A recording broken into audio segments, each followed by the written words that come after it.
السلام علیکم، کیسے ہیں آپ سب؟ امید ہے کہ آپ سب ٹھیک ہوں گے، خوش باش ہوں گے، گھروں میں آباد ہوں گے۔ اور آج کی ہماری ویڈیو ہے تذکرہ کی روایت، تذکرہ نگاری اور تذکرہ کی کن کے حوالے سے نکات الشرح گل رانہ۔ یہ آپ نے باقی سارے پڑھ لینے ہیں 2 یا 3 دفعہ۔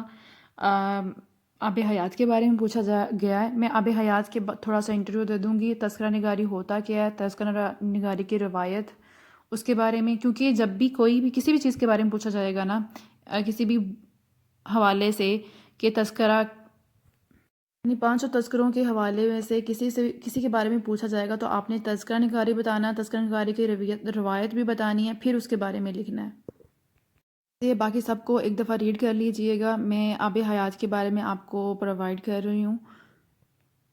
اور اس سے پہلے ہم دیکھیں گے کہ تذکرہ نگاری کیا ہوتی ہے اور تذکرہ نگاری کی روایت کیا ہے، تو اس کو دیکھیں گے۔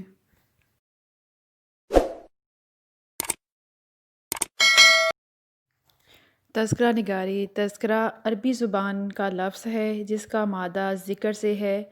تذکرہ ایسی یادگار کو کہتے ہیں جس میں تاریخی واقعات کا ذکر کیا گیا ہو۔ اردو میں تذکرہ ایسی کتاب کو کہتے ہیں جس میں شعراء کا ذکر کیا گیا ہو۔ بقول ڈاکٹر فرمان فتح پوری، اردو شعراء کے تذکرے اور تذکرہ نگاری بیاض کی ترقی یافتہ صورت ہے، یعنی کہ اس کا پرانا نام بیاض تھا جس کا نیا نام کر کے پھر تذکرہ ہو گیا۔ تذکروں میں شعراء کے تخلص، حالات زندگی کا خلاصہ اور ان کے کلام پر مختصر تنقید تبصرہ شامل کیا جاتا ہے۔ علاوہ ازیں انتخاب کلام بھی شامل کیا جاتا تھا تاکہ اس شاعر کی شاعرانہ حیثیت کا تعین کیا جا سکے۔ تذکرے کے معنی لغت میں یہ ہے وہ کتاب جس میں شاعروں کا مختصر حال اور نمونہ کلام درج ہو، لیکن سوال یہ پیدا ہوتا ہے کہ شعراء کا تذکرہ ہی کیوں، صوفیاء کا بھی تذکرہ ہو سکتا ہے، کیونکہ تذکرے کا مادہ ہی ذکر ہے اور ذکر کسی کا بھی ہو سکتا ہے۔ تذکرہ نگاری کی روایت، اردو میں تذکرہ نگاری کی روایت فارسی کی تذکرہ نگاری کی روایت سے متاثر ہو کر شروع ہوئی۔ فارسی میں شعراء کا پہلا تذکرہ جو لباب الالباب ہے، جس کے مصنف نور الدین محمد غوری ہیں۔ اس کے بعد لکھے جانے والے تذکروں میں دولت شاہ سمرقندی کا ترجمہ تذکرۃ الشرح اہم ہے، جو لباب الالباب کے پونے 300 سال بعد لکھا گیا۔ 12ویں صدی ہجری میں اردو تذکرہ نگاری کی روایت کا آغاز ہوا، لیکن تذکرہ نگاروں نے اپنی کتاب کے ناموں میں تذکرے کا لفظ استعمال نہیں کیا۔ شعرائے اردو کے 2 تذکرے جن کے بارے میں اولویت کی بحث چلتی ہے، وہ ایک ہے میر تقی میر کا تذکرہ نکات الشرح اور دوسرا ہے قائم چاند پوری کا مخزن نکات۔ ان دونوں کے ناموں میں تذکرے کا لفظ استعمال نہیں ہوا۔ اس کے بعد بھی بہت سے تذکرے لکھے گئے لیکن یہ لفظ استعمال نہیں کیا گیا۔ اردو شعراء کے پہلے 8 تذکرے ایسے ہیں جن کے نام میں لفظ تذکرہ شامل نہیں۔ اردو کے مشہور شاعر میر حسن پہلے مصنف ہیں جنہوں نے اپنی کتاب کے نام میں تذکرہ کا لفظ استعمال کیا۔ انہوں نے تذکرۃ الشرح اور تذکرۃ الشرائع اردو کے نام سے کتابیں لکھیں۔ ان کے بعد بھی چند تذکرہ نگاروں کے علاوہ دوسرے تذکرہ نگاروں نے یہ لفظ استعمال نہ کیا، لیکن اس لفظ کے استعمال نہ کیے جانے سے اس لفظ کی حیثیت پر کوئی فرق نہیں پڑتا جو اسے ایک اصطلاح کے طور پر حاصل ہے۔ اصطلاح کے طور پر اس کا مطلب بیان احوال، اشعار اور انتخاب کلام ہے۔ اب تک جو بحث چل رہی تھی اس سے یہ ثابت ہو رہا ہے کہ 8 تذکرے ایسے لکھے گئے کہ جن کے بک کے ناموں کے ساتھ تذکرے کا ذکر نہیں کیا گیا تھا، لیکن پھر بھی ان کو تذکرہ مانا گیا،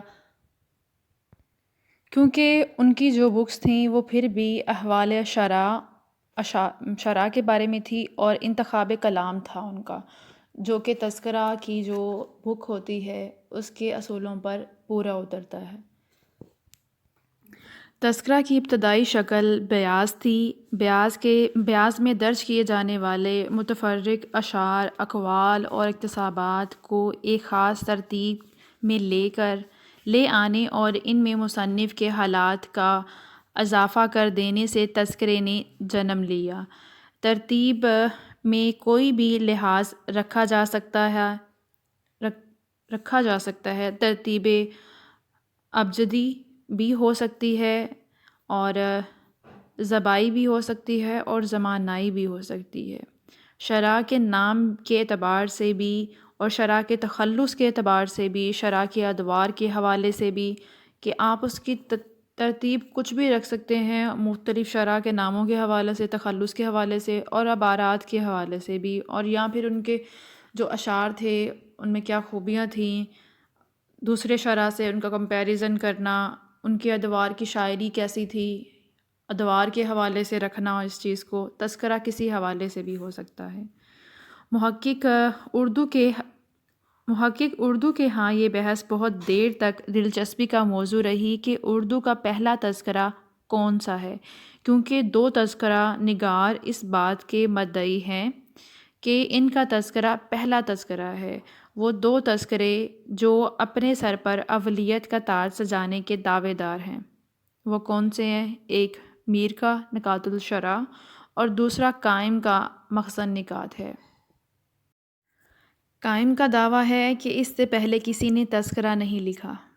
قائم اپنے بارے میں یہ لکھتے ہیں کہ اس سے پہلے کسی نے تذکرہ نہیں لکھا ہے، اور جبکہ اس دعوے کی بنیاد پر بعض محققین قائم کو اولین تذکرہ نگار سمجھتے ہیں، جبکہ دلچسپ بات یہ ہے کہ قائم کے تذکرے کا نام تاریخی ہے، اور اس نام سے جو اعداد نکلتے ہیں اس کے مطابق 1168 میں لکھا گیا، جبکہ میر کا تذکرہ جو ہے بعض داخلی شواہد کی روح سے سن 1165 میں یہ تذکرہ لکھا جا رہا تھا، اور یہ تذکرہ درد کی وفات سے پہلے لکھا گیا۔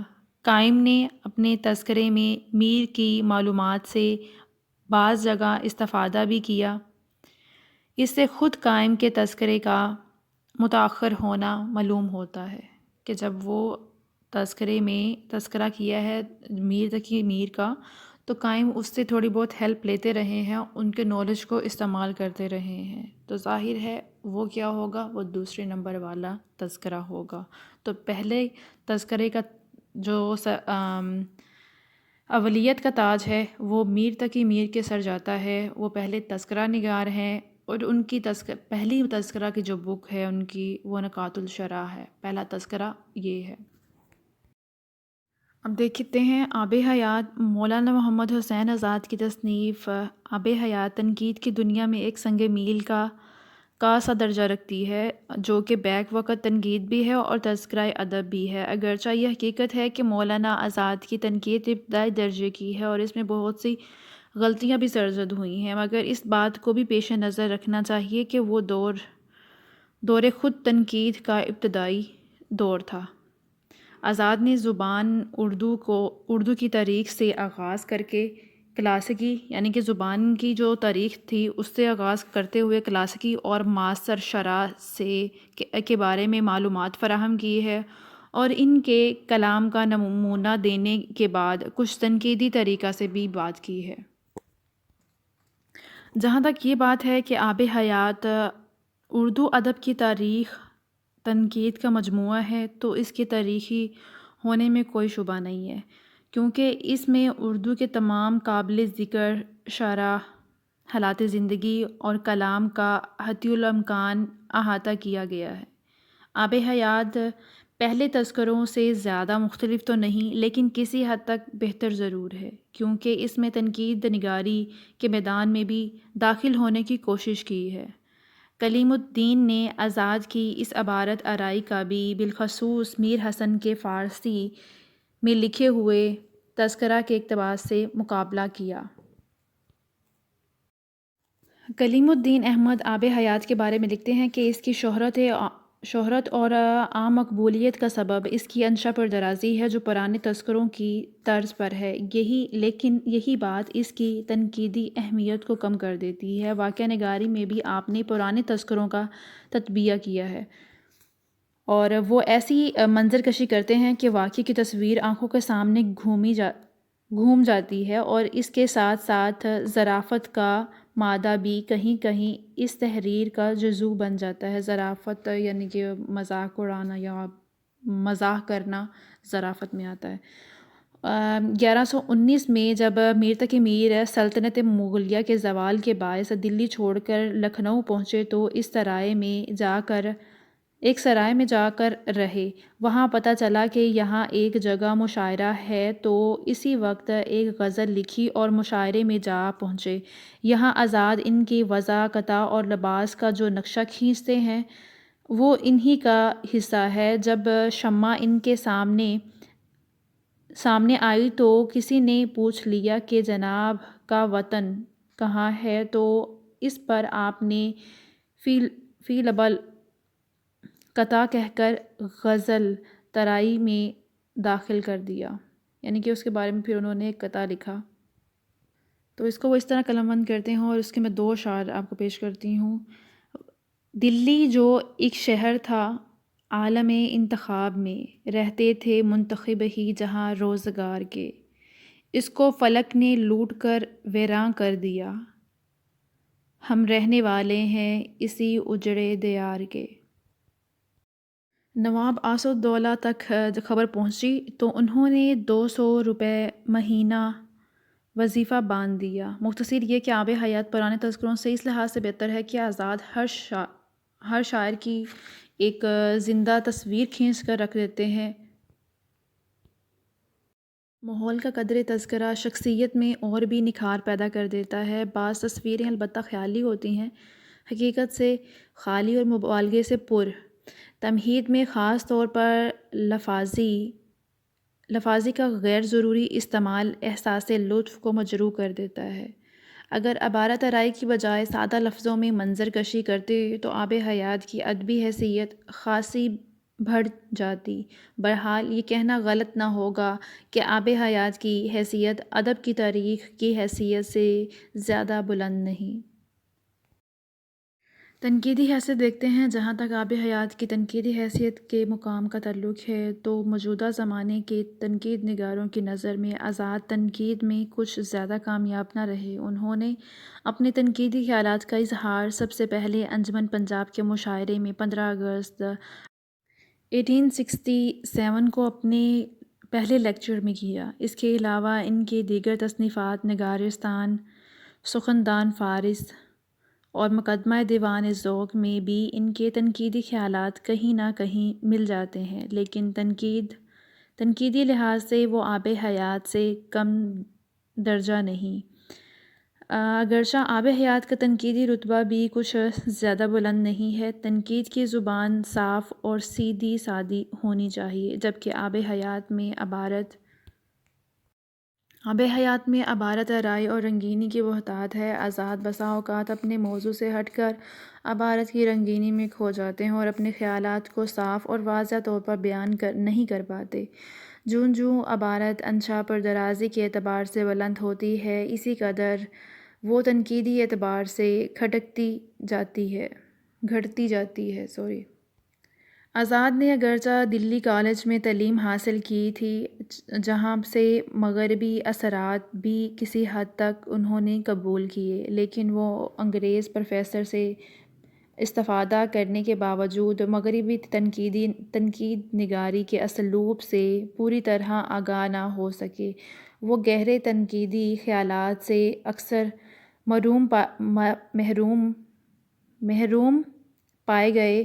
وہ تنقید کی نسبت تذکرہ نگاری کی طرف زیادہ مائل رہتے اور اس میں بھی اپنے ذاتی رائے کی آمیزش سے مبرہ نہ رہ سکے۔